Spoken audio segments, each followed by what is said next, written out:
I'm Grandmaster Dennis Brown, and I'm a Kung Fu instructor.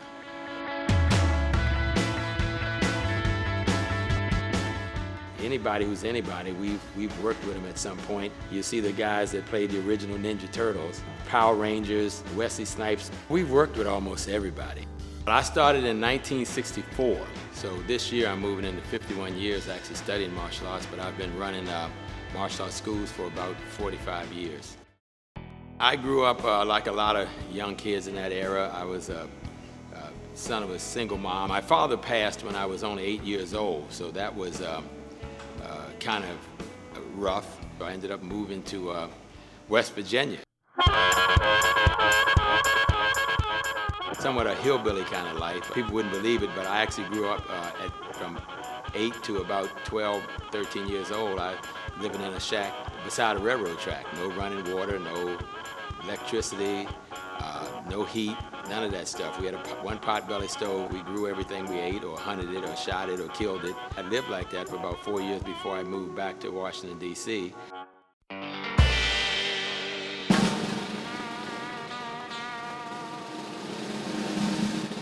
All the things that went on in the 60s that you might imagine the early 60s was happening then. There were gangs in the area. I saw people get shot. I saw all those things going on, but I just chose not to be a part of it. Well, I went to high school here in Washington, D.C. at Eastern High School. I can remember feeling country. You know, we had those, what they call stingy brim hats, and when we walked in, right away everybody knew we were from the country. I mean, they had a term called Bammers then. You know, we were dressed in country, but we didn't know we were. We thought we was pretty slick. I was too little for football, too short for basketball, too slow for track, and to this day, I still can't catch a baseball a lot. But I stumbled into a group of guys at Banneker High School. There was Kung Fu Joe and Spanish Joe and Jimmy Yee and all these kind of names. Just a group of guys that got together, literally get in my little Volkswagen, 4 or 5 of us. We would drive 4 hours to New York, and they had 5 theaters up there that showed Kung Fu movies, double features at each one. We'd watch all 10 movies at 1 o'clock at night, drive back home to Washington, D.C., and that was our class for the next week. I was just trying to learn Kung Fu. And a lot of the stuff we were actually doing then, practicing in Malcolm X Park, because there was no school, we were just getting from Jackie Chan movies and the new Kung Fu theater stuff that was coming out. I came back and there was a point in which I realized I want to get into a real school, because you know, you guys, I love you and all like that, but my first style was anything we saw in the movies in New York. Georgia Avenue, and I saw this sign that said Lynn's Karate, but then in small print, it said something like Kung Fu and Tai Chi, and I went, wait a minute, I knew what that is, I knew what that was, but I didn't think anybody else did, so I zipped in and talked to the instructor and immediately became his first student. So I have never been anything except the senior disciple. I've never been the number 2, number 5, a student in the class. From the time I joined him, I was his senior disciple. So for almost 8, 9 years, I actually helped him run his school. That school we opened up, I helped him to expand it to a larger place, and ended up opening a second school for him. And somewhere around 78 or so, he decided he didn't want to do it anymore. I was faced with, well, what am I going to do? And I realized right at that point that I didn't have a choice when Mr. Lin left. All the schools were in Chinatown and were run by Chinese. So I remember when I opened my first school, I didn't even name it Dennis Brown's Kung Fu anything, because I kind of knew that, and I felt like, who's going to join a school called Dennis Brown's Kung Fu school? When I opened my first school, I didn't even name it Dennis Brown's Kung Fu anything, because I kind of knew that, and I felt like, who's going to join a school called Dennis Brown's Kung Fu school? I thought nobody would come, so I came up with this name, Shaolin Kung Fu. And I had Dennis Brown over top of it, training center or academy at the bottom, but the central part that you saw on the sign was Shaolin Wushu, because then people would have to come in. And to be quite honest, a lot of people came in those first years. They'd walk in, they'd see me on the floor, and they say, well, we're interested in studying, we heard a lot about this school. Is the instructor in? I'd say, well, I'm the head instructor. See, I know you're the head instructor, but is your teacher here? And I'd go, well, I'm the head instructor. They go, yeah, but where is your teacher? And And I said, well, I am the top instructor. And some folks would take it back, you mean this is your school? They were kind of looking behind me to see who is the Chinese instructor that runs this, because this is Kung Fu, right? I mean, how can you be the head instructor? But it was hard getting an acceptance from not so much the Chinese community, but being accepted by just everybody else. It was almost like, do you know who you are? You know you're not Chinese, right? I said, I know I'm not Chinese. You know, and I came up, remember, during the 60s. That was when I was up at Howard, H. Brown was there, and Stokely Carmichael was there, and Angela Davis's time was going around. And it was that time, you know, about black and proud. And here's this guy over here, even though he got a big afro and a beard, he's over here pushing the Chinese culture, the Chinese way of life. He's pushing something that's not even that. So again, it was kind of a touch and go time, because I was constantly explaining, why are you dedicating your whole life to this Kung Fu, to this Chinese art? Why aren't you in an Afrocentric group? Not only was I in an Asian art, but I was in an Asian art that wasn't even accepted within America. And everybody knew what Taekwondo was. They knew about Korean art and Japanese art, but what is this Kung Fu thing? And again, remember, in the early 60s, there was nobody had heard of Bruce Lee yet. He hadn't exploded. And David Carradine hadn't started that series, Kung Fu. Kung Fu wasn't all that profitable. It wasn't always easy, especially in the early days. There were times when I didn't have a way to get home, so the whole week I would just stay at the school. And I'd wait for everybody to finish, didn't want people to know it, but I'd go out the door with them at night, locking up, and waving everybody off. I'd walk around the block, come back into school. It's like, well, I have no choice. I can't just go get another job. This is what I do. I'm a martial arts instructor. I jumped out on a limb and was kind of one of the first non-Chinese to open a school outside of Chinatown and open it on my own. But luckily, all of the seniors that had been with Master Lin's school for those years, from 1970 or 71 on, I had taught them all anyway. So when I opened my school, I had this whole group of folks that came with me. So I started from there, and over the years, I opened somewhere around, I've had over 22 schools, but at any given time, I had as many as 9 schools in New York, Syracuse, Baltimore. Then I had built a pretty good reputation in competition in the DC area and was starting to compete nationally. Kung Fu has taken me all over the world. I mean, I've literally been in Tiananmen Square, in Russia, I've been to Israel, I've been all over Europe, I've been in South America. I got a chance to see a China that no one will ever see, because we were the first ones in.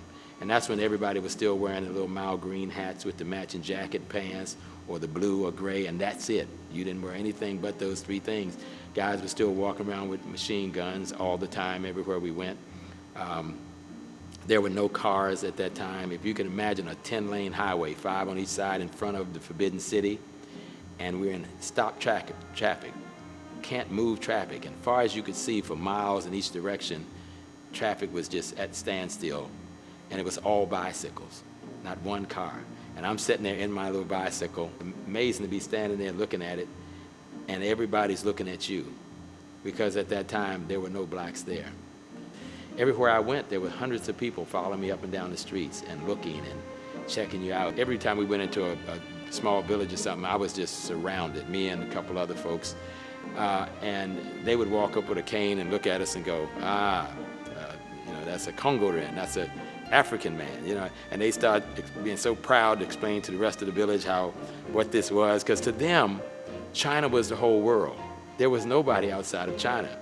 But they'd point me out, and that I could get to. But then there was the next generation, the younger people, who knew we existed, but just had never seen a black person. And they would come up to you, and those are the ones that would be right in your face, an inch from your face, just very polite, but looking you up and down and checking out your hair, what kind of hair is this, and that kind of thing. But then there was a third set of people, those are the young kids, who never even had heard that there was anybody like us existing. And when I'd get off the bus or off a train, they'd look at you and take off running. And that was a scary thing, because it was like a purple person just walked off the train. They had no idea we were even around. But their parents would bring them back and explain. But even then, they'd ask, what part of China are you from? because they still believe that China was the center of the earth, center of the universe, the center of the world. Everything revolved around China. So we just want to know, what kind of Chinese are you? When I got back from China, believe it or not, I was kind of a celebrity here in DC, and I didn't know across the country. I got a call from a group in New York that said, hey, how'd you like to go back to Hong Kong and do some movies? They heard about this black guy that's coming out of China. I had worked with this guy, Chung Cher, and I didn't know who he was. He was just a Chinese producer. Chop suey movies, the Kung Fu theater, and all those Kung Fu movies that we were looking at as youngsters. He was one of the guys that was credited with starting all that. And they went on to mention the one movie that he did featuring, because I wasn't just a bit part, I was the star of the movie. A non-Chinese actor was Chung Cher, and they named the movie I was in, The Warrior. And that's when I kind of fell back on my bed, and I said, you know I had a great time making it, but I didn't really know who he was until later on people said, you got a chance to work with the great Chung Cher. They would have you do a fight scene, and you do it 2 or 3 times. You know, they have you rehearse it, or the stunt guys would go over the moves 2 or 3 times and said, okay, let's roll. And they'd shoot it maybe 3 times, and right after the 3rd time, you think, okay, I got it, let's do it now. No, that's good enough. And so most of the movie, I was always thinking, if I could have had one more take. And I went down to the Font Plaza, they premiered it here in the US, and I had all my students and all my friends there, filled up the movie. What I didn't know is that I speak a little Chinese, but not a lot. But the whole set was, I spoke English in the movie, but everybody else spoke Chinese, so I knew they were going to dub everything. But I thought they were going to leave my voice in it. And first time I walked on the screen and did my little thing and looked into the camera, and the little fight stuff started, I looked up and go, and it's nothing more funny than hearing a Chinese guy trying to sound black, like what they think a black American sound like. So I walk up, and the voice goes, "What's happening, brother?" And I remember everybody bust out laughing, and I thought to myself, that's not me. You know, I'd been with my teacher for 10 years. He had given me an art, he had given me a skill, he had given me a profession, and it wasn't really easy when, you know, I say that I left and went on to open up my school. It wasn't quite like that, because back in those days, you taught for your instructor. If you didn't teach for him, you didn't teach for anybody. So there was a period of about, after I left, about 10 years, which he didn't speak to me. I didn't speak to him. And it was because when I left to open up my school, he said, that's it, the school's closed. And he just assumed I'd go on and do something else. When I opened up my school, I think that, you know, he owned the building, but I ran the school. They were all my students. So when I opened up my first school, I stayed in his building. And people were saying, wait a minute, but is it your school now? I said, yes, my school now. It's a different sign on the window. He's kind of gone. It was a really bad time because most of the Chinese community thought, well, he took his instructor's school. My instructor, the guy who had been my mentor all through martial arts, we ended up sitting across from each other in the courtroom. And I'm looking at my teacher, who I admired and I looked up to, and who had been, you know, the closest thing to a father to me. You know, we were in court fighting more than once, 2 or 3 times before they finally said, you can't make him not run a school. Well, our relationship fell apart, and you know, I wanted to reach out to him because he was still in the Washington, D.C. area doing other things, and it was very hard for me because I've always been a very loyal person. I'm a martial artist, and one thing we believe in, be loyal to your teacher. And I was thinking, I just want to keep the school open. I just want to keep it running. I've helped build this thing for almost 10 years. I don't want to see it fall apart. And all of the black belts that were there, I had trained. And they were saying, well, what are you going to do? You're just going to close the school? So I chose to go against him and open up my own school. It was a really bad time because he was somebody that I actually loved. I mean, I loved him like a father. And because I'm a serious martial artist, it was very difficult for me to realize that I am doing something that's not pleasing to my teacher. But at the same time, I was thinking, do you stay loyal to your teacher or to the students? It was not a great time for me. And I didn't see him for maybe 10, maybe 15 years. And I was actually in Beijing. I was, I believe, at the institute. There was an institute where you go to train to be a wushu instructor. It's kind of like a university. And I'm out early in the morning at 5 o'clock doing Tai Chi in China. And I see him go jogging by. And I looked and I thought to myself, oh, that looks just like my teacher. It looks like Master Lin. But I thought, come on, you're in China. It's billions of Chinese people. Everybody looks like him. Never thought it was him. And he actually ran up to me and didn't recognize me. He recognized one of my students who had been with him way back when I was with him, Perry Baker, and said, asked him a few things. He said, how's Dennis doing? And Perry Baker said, ask him yourself. And I looked at him and said, Shifu, I'm right here. Because he'd never seen me without a beard. I had a beard all of my high school life, most of my life, and after high school and all through my career competing until I went to China. And he gave me a big hug and said, the breakup was really, really bad. I never thought that you would continue doing it. He said, but now I look, and our system of Ten Shun Pai is all over the United States. I said, yes, sir, I have students everywhere. I have students that are opening schools. I've opened over 20-some schools in my office.